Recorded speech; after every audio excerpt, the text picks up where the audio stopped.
టీవీలు పేపర్లు రాస్తున్నాయి. కానీ నేను ఒక్క మాట వినయంగా విజ్ఞప్తి చేయదలుచుకున్నా. జూలై 4, 2006 నాడు గెలిచిన గెలుపు నాది కాదు, ఈ మిడ్జిల్ మండల ప్రజలది.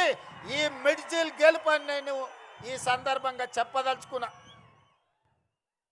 ఎందుకంటే నేను జడ్పీటీసీగా నామినేషన్ వేసేటప్పటికి ఈ మండలం కానీ ఈ గ్రామాలు కానీ ఇక్కడ ప్రజలతో నాకు పెద్దగా పరిచయం లేదు.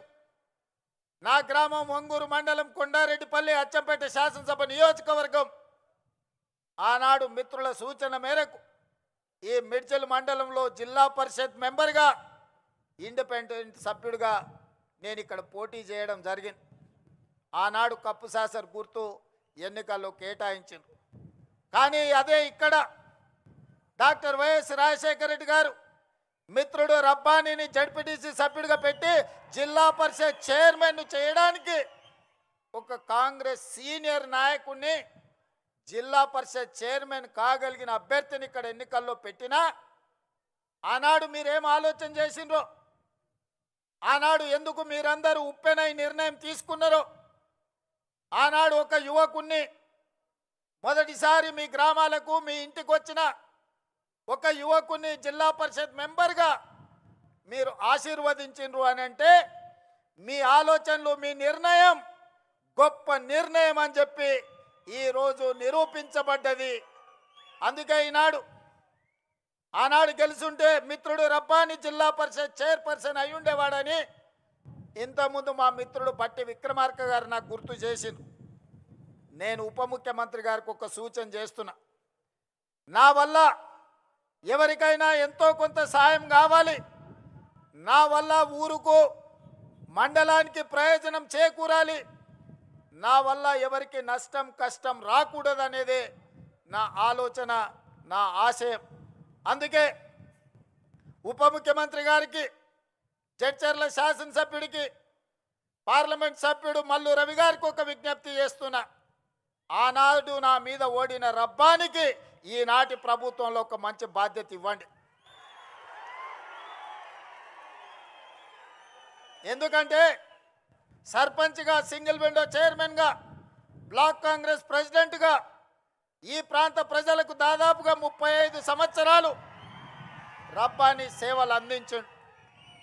మరి ఆనాడు అనుకోని పరిస్థితుల్లో రబ్బాని గారు ఓటమి చెందిరు, నేను గెలిచిన. మరి ఈనాడు మీరు నేను అతనికి అవకాశం ఇవ్వడానికి మన చేతిలో బాధ్యత ఉన్నది. అందుకే మీరు బాధ్యత తీసుకోవాల్సిందిగా మా ఉప ముఖ్యమంత్రి వర్యులు బట్టి విక్రమార్క గారికి నేను సూచన చేస్తున్నా. అదేవిధంగా మిత్రులారా, ఆనాడు జడ్పీటీసీగా నాతో పాటు పనిచేసిన ఎంపీటీసీలు, సర్పంచులు వాగులు దాటడానికి వాగుల్లో ఇసుక దొంగలిస్తుంటే వాగులు దాటేటప్పుడు మనుషులు కొట్టుకుపోయి చచ్చిపోయినారు. చాలా గ్రామాలకు రోడ్లు లేవు, చాలా గ్రామాలలో అభివృద్ధి లేదు. ఆనాడు ఉమ్మడి మహబూబ్ నగర్ జిల్లాలో ఈ మిడ్జిల్ మండలాన్ని, అదేవిధంగా గద్వాల శాసనసభ నియోజకవర్గంలో గట్టు మండలాన్ని డార్క్ మండలాలుగా ప్రకటించారు. డార్క్ మండలాలంటే 360 డిగ్రీస్ వెనుకబడి విద్య కానీ, వైద్యం కానీ, తాగునీరు కానీ, సాగునీరు కానీ, విద్యుత్తు కానీ ఇలాంటి సౌకర్యాలు లేని అత్యంత వెనుకబడిన ప్రాంతాలను డార్క్ మండలాలుగా, భూమిలో ఉండే నీళ్లు కూడా అందుబాటులో లేని మండలాలను డార్క్ మండలాలుగా ప్రకటించారు.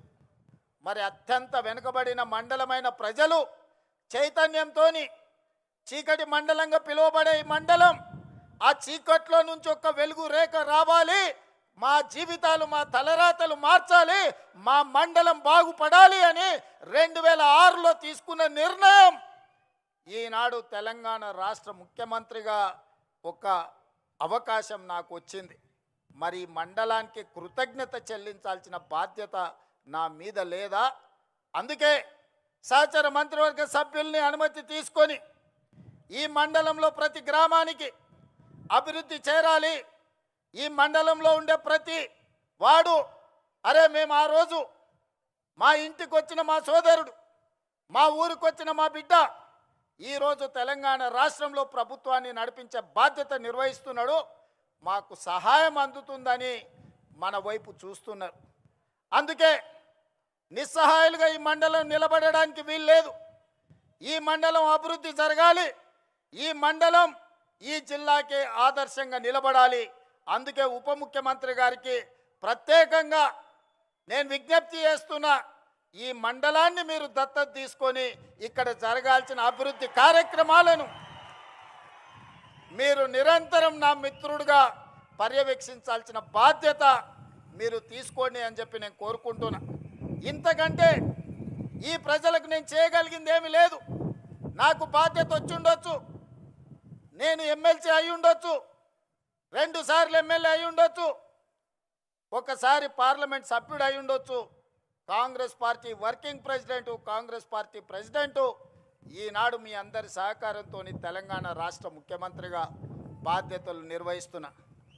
ఇంతకంటే ఈ రాష్ట్రంలో కాంగ్రెస్ పార్టీ దగ్గర, తెలంగాణ ప్రజల దగ్గర నాకు అవకాశం ఇవ్వడానికి, నాతో పనులు చేయించడానికి వాళ్ళ దగ్గర ఇంకా ఏమీ లేదు ఇవ్వడానికి. వాళ్ళు ఉన్నదంతా సర్వం నాకు ఇచ్చిండ్రు. ఇవాళ నన్ను పెంచి పోషించిండ్రు. అందుకే ఆనాడు మొక్క నాటిన ఈ మండలానికి మిడ్జిల్ని తీర్చిదిద్దాల్సిన బాధ్యత నా మీద ఉన్నది.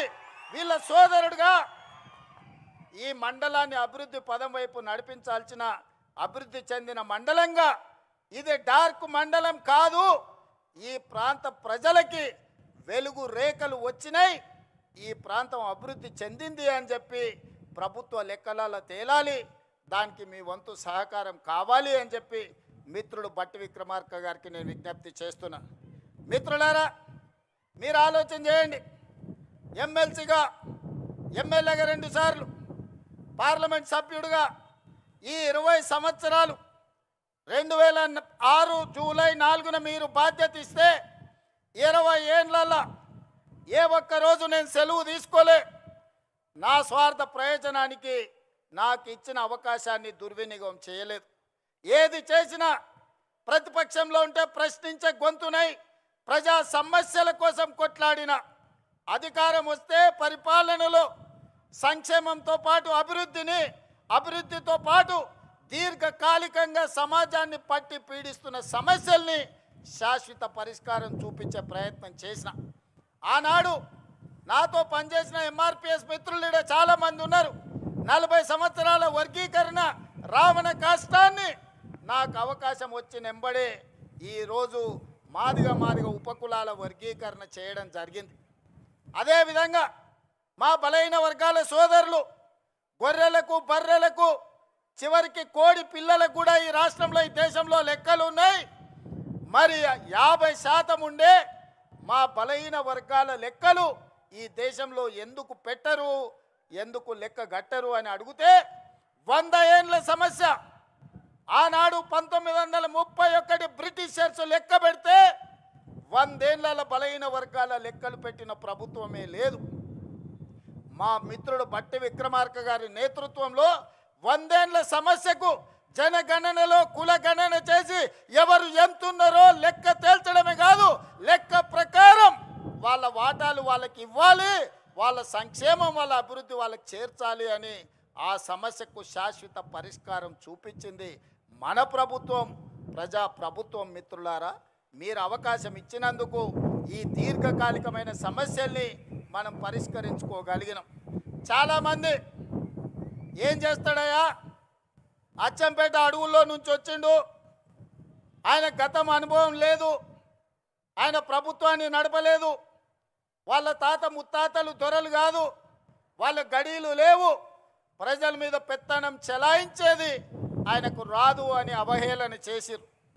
నేను ఒక్క మాట చెప్పదలుచుకునే వేదిక మీద నుంచి, నేను పుట్టింది గ్రామంలో అన్ని కులాలు, అన్ని మతాలను, అన్ని సమస్యల్ని, ప్రతి పేదవాడి కష్టాన్ని చూసుకుంటూనే నేను పెరిగిన.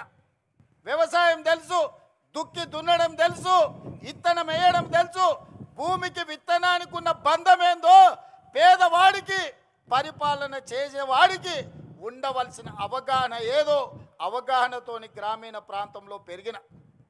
రాష్ట్రం అంటే దేశం అంటే ఎక్కడో లేదు, గ్రామాల సమూహమే తెలంగాణ రాష్ట్రం. 12,000 పైచలకు గ్రామ పంచాయతీలు అంటేనే తెలంగాణ రాష్ట్రం. 6 లక్షల పైగా ఉండే ఈ మొత్తం ఈ దేశంలో అన్ని గ్రామాలు చిన్న చిన్న పల్లెలు కలిస్తేనే ఈరోజు భారతదేశం. సమస్యలు ఎక్కడుంటాయి, సమస్యలు ఎక్కడ పరిష్కరించాలి, ఈ అవగాహన గడీలలో ఉన్న దొరలకు లేకపోవచ్చు. గ్రామంలో సమస్యలు పరిష్కారం అయితే మండలం పరిష్కారం అయినట్టే, మండలంలో సమస్యలు పరిష్కారం అయితే నియోజకవర్గంలో పరిష్కారం అయినట్టే, నియోజకవర్గాలలో పరిష్కారం అయితే జిల్లాలో పరిష్కారం అయినట్టే, జిల్లాల సమస్యలు పరిష్కారం అయితే రాష్ట్ర సమస్యలు పరిష్కారం అయినట్టే, అన్ని రాష్ట్రాలలో సమస్యలు పరిష్కారం అయితే దేశం అభివృద్ధి చెందినట్టే. ఇప్పుడు చెప్పండి మిత్రులారా, కొండారెడ్డిపల్లిలో దళితులు, గిరిజనులు, బలహీన వర్గాలు, మైనారిటీలు, మహిళలు, పేదవాడి మధ్యలో పెరిగిన నేను, పేదల సమస్యలు తెలిసిన నేను ఆ సమస్యకు పరిష్కారం కనిపెట్టలేనా? పరిపాలన నేను అందించలేనా? పాలమూరు బిడ్డలు పరిపాలనకు పనికిరారా? తట్ట పనికి మనమే కావాలి, పార పనికి మనమే కావాలి, పలుగు పనికి మనమే కావాలి, పార పనికి మనమే కావాలి, పరిపాలనకు మాత్రం పాలమూరు బిడ్డ వద్దనే దురహంకారాన్ని బొందబెట్టాల్సిన బాధ్యత ప్రతి పాలమూరు బిడ్డ మీద లేదా అని నేను ఈరోజు మీకు విజ్ఞప్తి చేయదలుచుకున్నా. మిత్రులారా, అహంకారానికి కూడా అత్తుంటుంది, అహంభావానికి కూడా ఒక అవకాశం ఉంటుంది. అహంకారం అహంభావం పెట్టేగిపోయి గద్దరన్నను గడీల ముందల 4 గంటలు ఎర్రటెండ కూర్చోబెట్టినోని ఇవాళ మనం క్షమించాలనా? ఇవాళ ఒక్కసారి ఆలోచన చెయ్యండి. యుద్ధ నౌకై పేదల గలమై తెలంగాణ రాష్ట్ర సాధనలో సమిదైన గద్దరన్న కలవడానికి వస్తే నీ గడి ముందల 4 గంటలు ఎర్రటెండకు నిలబెట్టినావు కదా, నీకు ఉరి శిక్ష వేసిన తక్కువ నాన్నే నీడున్న సోదరులు నేను అడగదలుచుకున్నా. ఇవాళ నేను మిమ్మల్ని అడుగుతున్నా, ఈ ప్రభుత్వంలో అడిగిన వాళ్లకు రేషన్ కార్డు ఇచ్చిన మాట వాస్తవం కాదా? రేషన్ కార్డు ఉన్న ప్రతి వాడికి సన్నబియ్యం ఇచ్చిన మాట వాస్తవం కాదా? ఆనాడు 4.5 లక్షల ఇందిరమ్మ ఇల్లు, నియోజకవర్గానికి 3,500 ఇండ్లు ఇచ్చిన మాట వాస్తవం కాదా? ఇవాళ అదనంగా మళ్ళీ 2,000 ఇండ్లు మంజూరు చేసిన మాట వాస్తవం కాదా ప్రతి నియోజకవర్గానికి? అదేవిధంగా 200 యూనిట్లు ఉచిత కరెంటు, ఆడబిడ్డల ఆర్టీసీలో ఉచిత ప్రయాణం, 21,000 కోట్ల రూపాయల రైతు రుణమాఫీ, 36,000 కోట్ల రూపాయల రైతు భరోసా, 80,000 కోట్ల రూపాయలు ఒట్లు కొనడానికి నిధులు ఖర్చు పెట్టి ఉచిత విద్యుత్తు కోసం 30,000 కోట్ల రూపాయలు వ్యవసాయానికి బట్టి గారు ఖర్చు పెట్టిన మాట వాస్తవం కాదా? 1,76,000 కోట్ల రూపాయలు ఈ చివరి ఇప్పుడు వేసే రైతు భరోసాతోని ఈ 30 నెలల్లో మా ప్రభుత్వం ఖర్చు పెట్టింది. సరాసరిన 5,600 కోట్లు ప్రతి నెల మేము ఖర్చు పెడితే 10 ఏళ్లలో మీరు ఖర్చు పెట్టింది ఏందో లెక్కలు తేల్చండి. మొన్నటికి మొన్న మా జూపల్లి గారు సవాలు విసిరిండ్రు, 70,000 కోట్ల రూపాయల అప్పున్న రాష్ట్రాన్ని మిగులు బడ్జెట్ 16,000 కోట్ల రూపాయలతో మీకు అప్పచెప్తే 8,21,000 కోట్ల రూపాయల అప్పులు చేసిరు. 20 లక్షల కోట్ల రూపాయల బడ్జెట్ మీ చేతులకు వచ్చింది. నేను అడుగుతున్న చంద్రశేఖర్ రావు గారిని, సంవత్సరానికి 2 లక్షల డబుల్ బెడ్రూమ్ ఇల్లు కట్టినా 10 ఏళ్లలో 20 లక్షల పేదలకు ఇల్లు కట్టించేవాళ్ళు. నేను ఇక్కడికి వచ్చిన మా అక్కల్ని, మా సోదరులను అడుగుతున్నా, మీ ఊర్లలో కేసీఆర్ ఎవరికైనా డబుల్ బెడ్రూమ్ ఇల్లు ఇచ్చిండా?